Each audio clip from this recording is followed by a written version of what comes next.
하나님의 말씀은 출애굽기 2장 16절에서 25절까지의 말씀입니다. 출애굽기 2장 말씀입니다. 2장 16절에서 25절 저희로 한 절씩 교독하도록 하겠습니다. 미디안 제사장에게 7달이 있었더니 그들이 와서 물을 길러 구유에 채우고 그들의 아버지 양떼에게 먹이려 하는데 목사들이 와서 그들을 쫓는지라 모세가 일어나 그들을 도와 양떼에게 먹이니라. 그들이 그들의 아버지 루일에게 이를 때에 아버지가 이르되 너희가 오늘은 어찌하여 이같이 섞이 돌아오느냐. 그들이 이르되 한 애굽 사람이 우리를 목자들의 손에서 건져내고 우리를 위하여 물을 길어 양떼에 먹였나이다. 아버지가 딸들에게 이르되 그 사람이 어디에 있느냐 너희가 어찌하여 그 사람을 버려두고 왔느냐. 그를 청하여 음식을 대접하라 하였더라. 모세가 그와 동거하기를 기뻐하매 그가 그의 딸 시보라를 모세에게 주었더니 그가 아들을 낳음에 모세가 그의 이름을 게르솜이라 하여 이르되 내가 타국에서 나그네가 되었음이라 하였더라.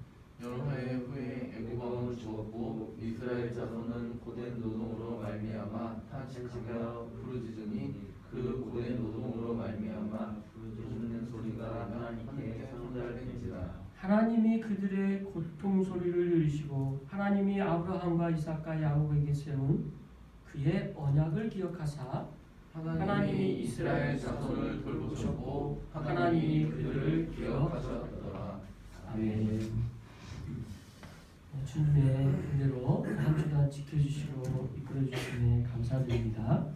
지난주까지 우리가 복음서 말씀을 보면서 복음서를 통해서 이제 지난 주일이 부활하신 주일로서 기념하는 예배를 드렸죠. 물론 이제 올해는 특별하게 다른 어떤 기념하는 것들을 올 한 해를 매주 그리스도를 묵상하며 사는 것을 더 우리가 마음을 다해보자라는 생각으로 그렇게 하지 않는 것을 또 코로나 이 전국에 우리가 우리가 해야 될 것들이 뭔가 그것을 좀 묵상하며 하기로 했었죠. 그래서 이제 다른 것들은 하지 않았습니다. 오늘은 이제 그 복음서의 말씀에 이어 출애굽기로 넘어갔어요. 출애굽기는 한 단어의 키워드로 이 설명하는 게 바로 출애굽이라는 말 안에서 나오죠. 그 출애굽기의 이름 뜻 그대로 애굽에서 나오다라는 뜻이죠. 나오다. 본래 여기서 이 출애굽이라는 영어의 그 이름 자체에서부터 나오다라는 뜻으로 시작되는데 무엇으로부터 나오죠? 우리는 애굽에서부터 이집트로부터 나온다라는 것을 이제 기억하는 거죠. 어떻게 나오냐? 이집트로부터 이 이스라엘 백성들이 어떻게 나오냐? 왜 들어갔냐? 우리가 창세기에 들어가게 된 배경은 다 알죠. 요셉을 통해 큰 기근이 있을 때 이사를 하게 되죠. 이집트로. 그러면서 벌써 시간이 400년이 흐르게 된 시점이 오늘 출애굽기예요. 그러니까 시간상으로는 창세기의 제일 마지막과 출애굽기하고의 이 간격 차이가 거의 400년이 난다. 이렇게 볼 수가 있죠. 요셉 때는 굉장히 많은 혜택을 누리면서 이집트에 살 수 있었지만 시간이 지나고 왕들이 바뀌면서 이들은 이제 노예의 인생을 살게 됩니다. 그럼에도 불구하고 이스라엘 백성들은 거기서 쉽게 나갈 생각을 못하고 있는 환경, 그런 상황이었던 거죠. 자, 그런 가운데 오늘 본문이 이제 시작되는데 1장부터 오늘 본문 이전까지의 내용은 간략하게 말하면 이제 시대가 바뀌었고 400년이 지났고 모세 시대가 됐고 모세가 어떻게 태어났고 그리고 모세에게 있어서는 어떤 마음이 있었는지 그러다가 모세가 이집트의 왕자가 됐죠. 이집트의 왕자로 살다가 그의 정체성은 이스라엘 사람이라는 것을 알게 됐고 그러다가 이집트 병사를 죽이게 되면서 어쩔 수 없이 도망자 신세가 됐다라는 것이 오늘 이전 본문의 내용의 대략적 요약입니다. 앞에서까지 이제 모세는 이집트 왕자에서 신분이 바뀌어 도망자 신세가 되었는데 사람을 죽였으니 그 마음 안에 굉장히 큰 자책과 어려움이 얼마나 컸겠어요. 그게 이제 고의로 죽이게 된 것이 아니라 실수로 죽이게 된 것으로 성경은 간략하게만 말하고 있어서 자세한 정황은 알 수 없으나 그게 온 백성들이 다 알게 되면서 더 이상 그 자리에 그렇게 있을 수가 없게 됐죠. 그래서 어쩔 수 없이 도망을 쳐서 어디에 이르냐, 오늘 본문에 나오는 위대한 지역이라는 곳까지 오게 되는 거죠. 자, 16절 말씀 같이 한번 계속 살펴봅니다. 같이 읽겠습니다. 시작. 미디안 제사장에게 7달이 있었더니 그들이 와서 물을 길어 구유에 채우고 그들의 아버지의 양떼에 먹이려 하는데. 자, 미디안 제사장. 그러니까 이게 미디안이라는 지역에 있다라는 걸 벌써 보여주죠. 그리고 그 사람에게는 7명의 딸이 있었다. 이게 이 지역은 그러면 먹고 사는 생업이 뭐였냐? 그 다음에 바로 나온 게 구유에 채우고 양떼를 먹였다. 이게 이제 딱 힌트가 다 되죠. 생업은 목축업이었구나. 그래서 이들이 먹고 사는데 가장 중요한 게 이 양떼를 잘 돌보는 일이라는데 보통 남자들이 해야 되는데 딸 7이라는 숫자를 보여주면서 딸부자긴 한데 남자가 없어서 굉장히 어려움이 있겠구나 이측이 되죠. 자, 17절 이어서 읽겠습니다. 시작. 목자들이 와서 그들을 쫓는지라 모세가 일어나 그들을 도와 그 양떼에 먹이라. 목자들이 와서까 같이 이 양떼를 치던 이들이 있었겠지요. 그들이랑 시비가 붙었을 때 여자들이 힘들죠. 그래서 항상 어려움을 겪었을 거라 예측이 되죠. 그런 상황 가운데 그렇게 쫓겨나게 되고 양떼에 먹일 물이나 먹일 풀이나 좋은 곳을 차지하기가 쉽지 않았었겠죠. 근데 그때 만난 사람이 있었으니 그가 바로 모세였다는 거죠. 모세가 그곳에 나타나서 도왔습니다. 그리고 그 양떼에게 먹이를 줄 수 있도록 한 거죠. 엄청난 큰 도움이 됐겠죠. 이집트의 왕자로 자랐기 때문에 우리가 뭐 자세히는 모르지만 왕자 수업을 받았을 거 아니에요. 그 중에 분명히 기본적인 호신술뿐만 아니라 최고 엘리트 교육을 받았겠죠. 그랬으니 이 7명의 딸들의 눈에는 얼마나 멋있었을까. 또 애국이라는 그 나라가 얼마나 잘 사는 나라였어요.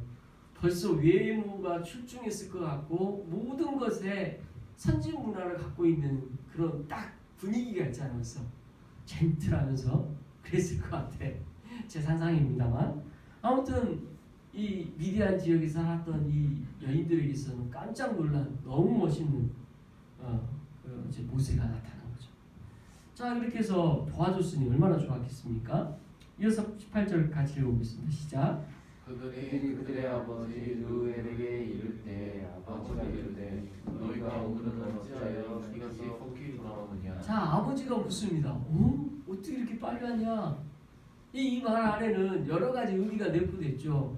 지금까지는 늦을 수밖에 없는 이유가 있었죠. 그 양떼 먹이는 데 있어서 아무래도 순서가 늦어지다 보니까 시간이 많이 걸렸을 거고 그러다 보니까 자연스럽게 늦게 오게 됐겠죠. 아니면 빨리 왔으니까 아예 오늘은 먹을 수 있는 상황이 아니냐?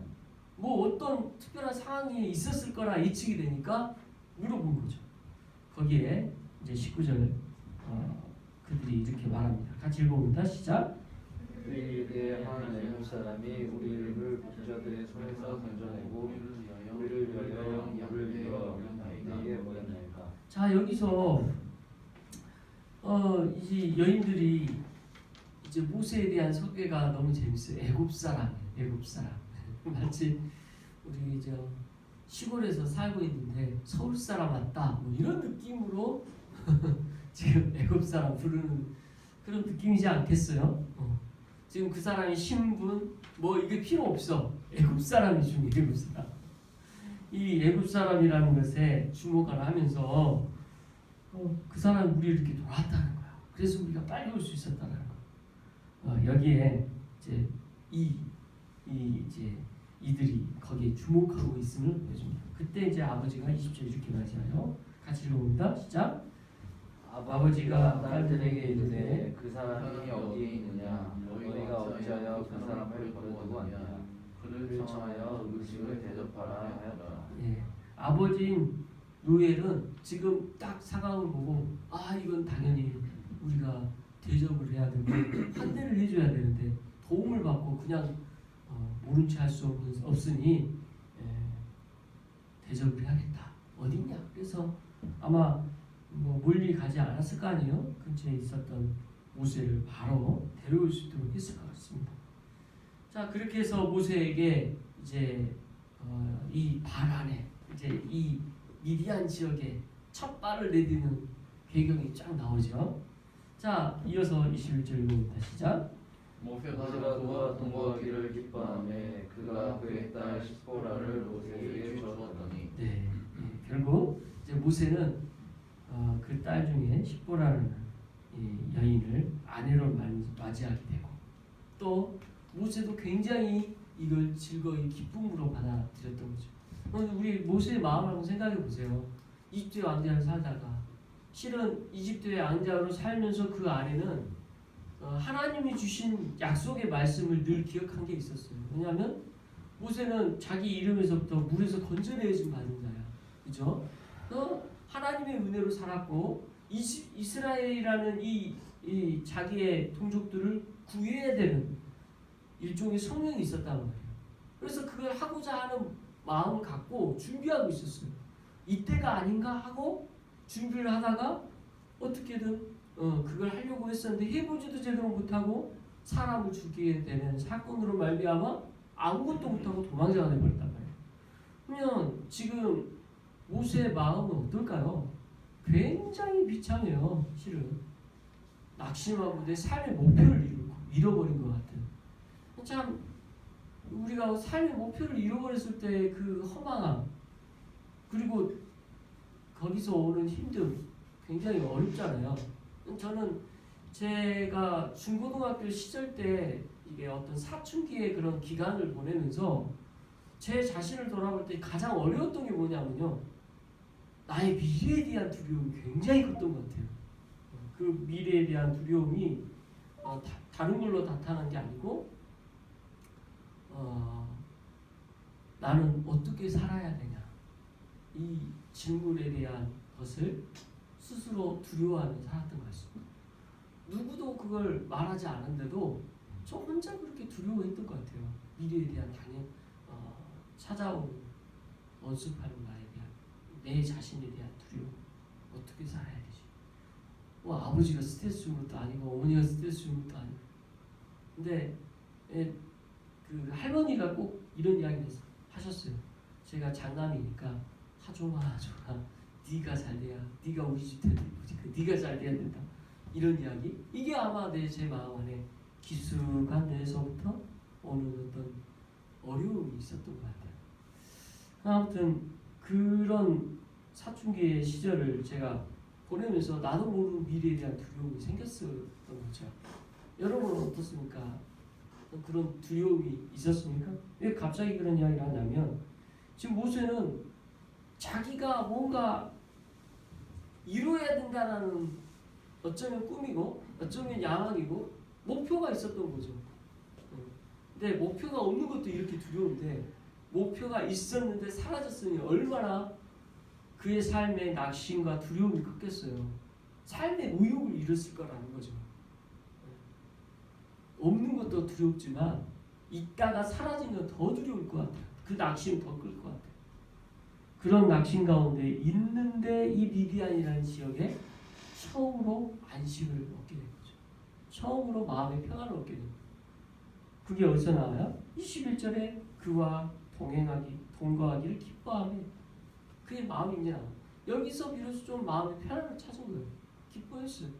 그래서 자연스럽게 시보라와 결혼까지 하고 자녀를 갖게 되는 이제 그런 배경이 쭉 이어지게 되는 거죠. 그리고 22절 모세가 이렇게 고백하는 게 나옵니다. 같이 읽습니다. 그가 아들을 낳음에 모세가 그의 이름을 게르솜이라 하여 이르되 내가 타국에서 나그네가 되었음이라 하였더라. 자, 아들을 낳았어요. 근데 아들의 이름을 뭐라고 지었어요? 게르솜이라고 지었어요. 뜻이 뭐예요? 내가 타국에서 나그네가 되었다. 이게 이제 어떤 의미로 이걸 지었을까? 우리가 좀 생각해 볼 필요가 있어요. 그러니까 지금 자기의 정체성을 정리하는 단계인 것 같아요.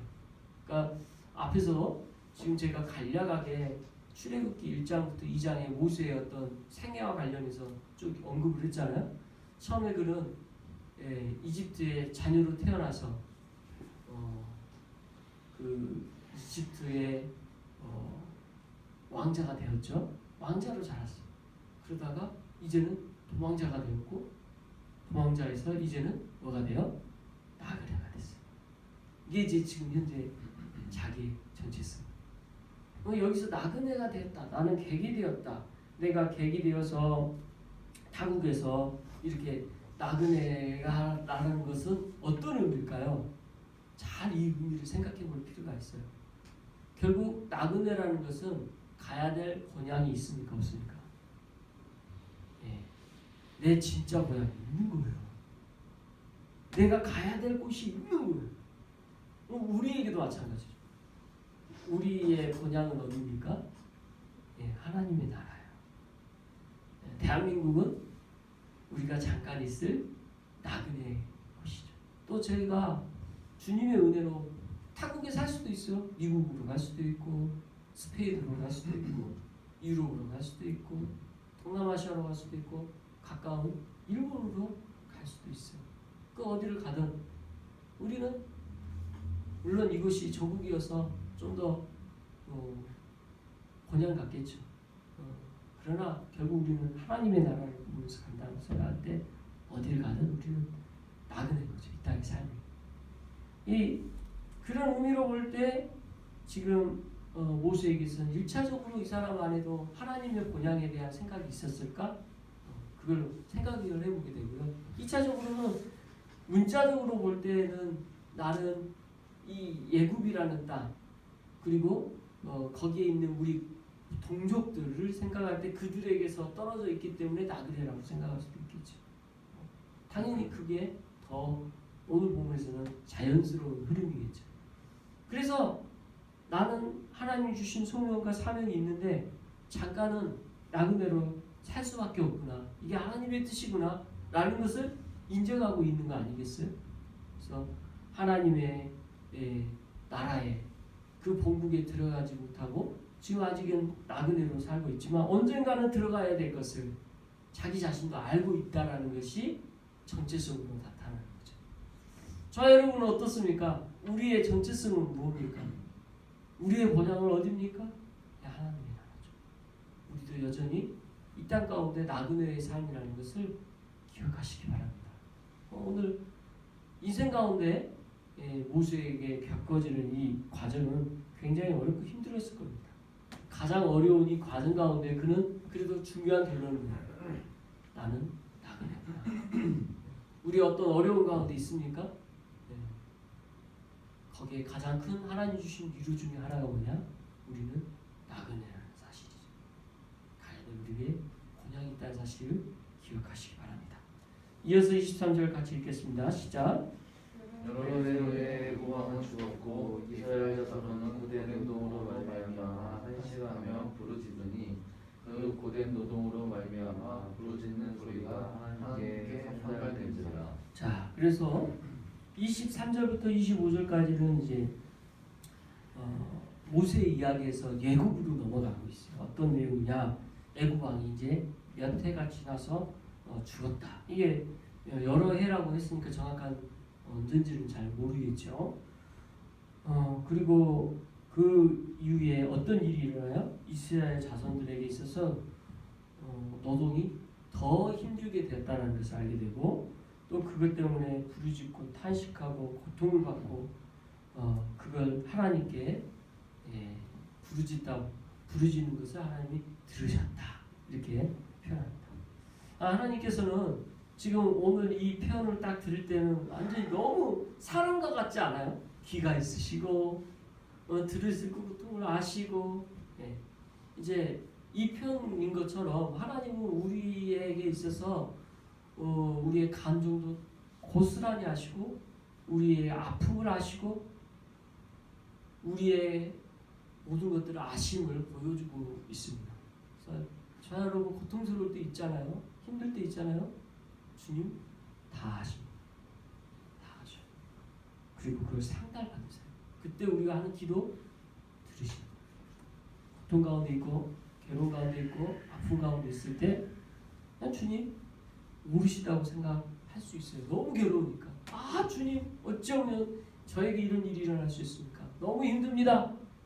다 들으세요. 그런 기도조차도 들으시고 하나님께서는 기억하시고 인도하십니다.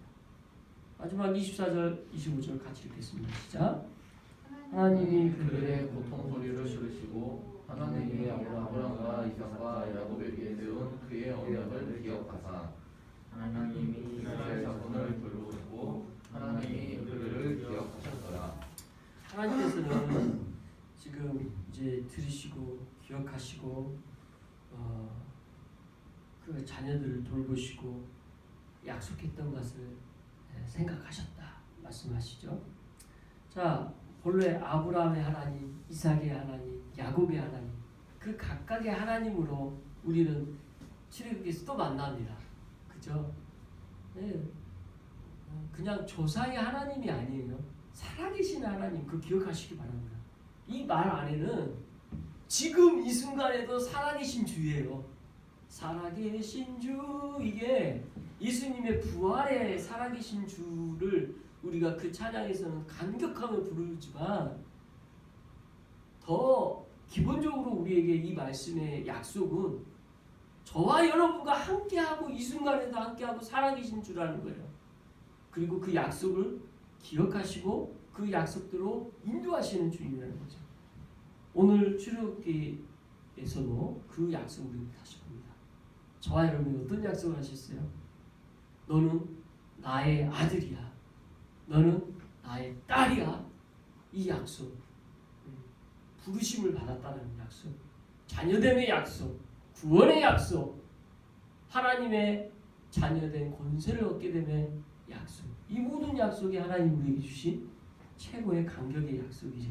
그 약속을 주님은 하시고 또 이스라엘 백성들에게 했던 더 구체적인 약속. 생육하고 번성하고 또 그 아브라함의 자손들에게 있어서 하나님이 돌보시고 그들과 나는 너희는 나의 백성이 되고 나는 너희의 하나님이 되리라는 이 약속을 기억하고 계시는 거죠.